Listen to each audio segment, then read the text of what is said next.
Hello and welcome to Movies That Pop. I'm the Kernel, and this week this paper bag is gonna take on Paper Towns, the film adaptation of a best-selling novel by John Green, the author of The Fault in Our Stars, which was a big hit at the movie theaters last year.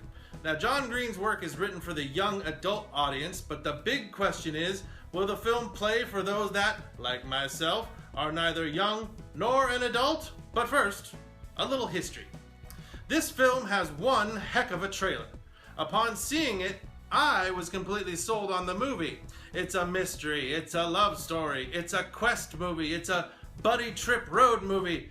It looked and felt wholly original, and I wanted to see it so much that I, the Kernel, walked out and bought the book. Yes, me, the Kernel, reading a book. And let me tell you something, nothing could cure me of my desire to see this movie more than actually reading the source material. The story of young Quentin, a senior in high school, and his quixotic quest. Ooh, now there's your title right there. Quentin's Quixotic Quest. Anyway, I digress. Here's the trailer that worked so effectively. The way I figure it, everyone gets a miracle. My miracle was I wound up living across the street from Margot Roth Spiegelman. She was arguably the most gorgeous creature that God had ever created. Margot's life was a series of unbelievably epic adventures. Are you gonna spend the rest of high school pining for this girl? As senior year drew to a close, Margot and I were practically strangers. Until this one night. What the? Margot?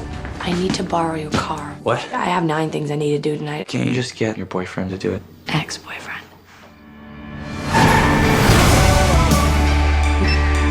Not as weird as it looks.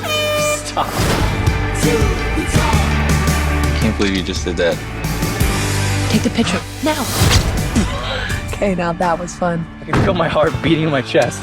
That is the way you should feel your whole life. It's beautiful. It's a paper town. Paper houses and paper people. Everything's uglier up close. Not you. You think it's gonna be different in the morning? I really hope so. Margot always loved mysteries. Maybe she loved him so much, she became one. She's gone. When was the last time you saw Margot? You were with her last night. It has to mean something. There's something in Margot's window. She left little clues, like breadcrumbs. I found something. I think she's sending you a message. Come find me. Yes, Margot Roth Spiegelman. She's an elusive, popular, Ferris Bueller type legendary figure at Quentin's high school. She's also Quentin's neighbor. And you know what else she is? At least on the page? A selfish, controlling, vindictive narcissist and borderline sociopath. This is the kind of girl, you see, who runs away from home all the time. But each time she does, she leaves clues as maddeningly convoluted as leaving the word Mississippi spelled out in her alphabet soup. As if to say, oh, I guess by this clue, she's somewhere in the state of Mississippi. Well, honey, grab the car keys. Let's go drive down to Mississippi and pick her up. She's the kind of girl who, when wronged, unleashes a slew of deviant behavior directed not only at the people who did the wronging, but at their friends and her own friends for not warning her.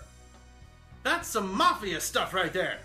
So basically, she's a girl that's gonna grow up to be Amazing Amy.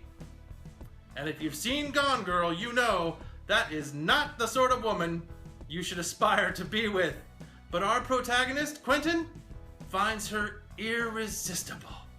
So yes, after accompanying her on her own particular brand of scorched earth revenge, she disappears, leaving behind little clues for Quentin to use to find her. So basically, it seems she's just playing games with everyone for her own amusement and to get attention. Or is she?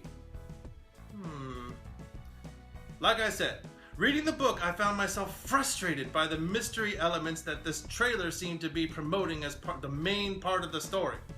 I resented Margot for this wild goose chase, and I wanted to tell Quentin to just drop it already. She was like a girlfriend that tells you, hey, if we're gonna date, first you gotta read this book and then listen to this album so you can really get me. Ugh. Look, a relationship shouldn't come with homework, okay? And the whole time I'm reading this book, I was thinking to myself that this is the worst mystery ever, with the worst clues ever, and I don't believe that this psycho is worth the trouble. So for the capsule review, the simplest way that I can put it is that the movie is actually a fantastic adaptation of the novel. It sticks to the basic setup, and basically all the story beats are the same, but some of the more jarring emotional and logical wrinkles are smoothed out. And it brings the whole story in for a landing much better than the book did. And as a result, it's more satisfying. That's it for the summary. Now, let's go in depth. Now, one of the things that this story has going for it, both the book and the movie, is the honest depictions of high school kids. This is one of John Green's strengths, of course, but the kids in this film are not as stereotyped as typical movie high schoolers. The guys are not popular, but they are not nerds or losers or geeks. The popular kids don't treat them like dirt, and everyone more or less coexists socially.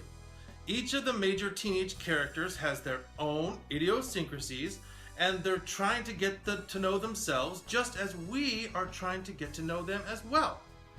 Besides the girl on the poster, of course, I had a great time in the company of these characters, which is why the resolution of the quest to find Margot Roth Spiegelman is so inconsequential. There's just so much to like about Quentin and his buddies Radar and Ben and the assorted young ladies in their lives. That's another thing. Though these guys are the not popular kids, they still have known the touch of a woman. It's realistic that way.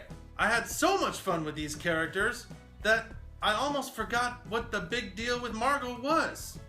Until Quentin brings up his obsession again, and you just want to smack him upside his head. One character even remarks to Quentin that Margot wouldn't do all of this to find him, and that maybe, just maybe, Margot isn't worthy of a guy like Quentin. Like, hey, might be something to that. This movie does something great with its final third that the book was unable to accomplish. It switches around a couple of plot elements, accelerates the story, and reaches an emotional catharsis that, while keeping in line with everything that came before, achieves a sort of poignancy that, well, it just couldn't be reached on the page. Ultimately, it turns out, the point of view of the story and of Quentin at the end, they came around to my side. In the end, Paper Towns isn't a love story at all. This is quite a bait and switch. It's more of a coming of age story, and an incredibly well made one. I give Paper Towns a large bag of popcorn, large enough to share with someone you love. This is a fine film, and it's one that demonstrates that you can only truly love someone when you see them clearly, and you can only do that when you take them off the pedestals that you put them on in the first place. That does it for Movies That Pop. Remember, if you liked what you saw, click below with a thumbs up, and don't forget to subscribe so you'll never miss an episode. Also, leave any comments or questions or requests if you'd like me to review one of your favorite movies in the comments below. That does it for Movies That Pop. I'm the Kernel. Bye!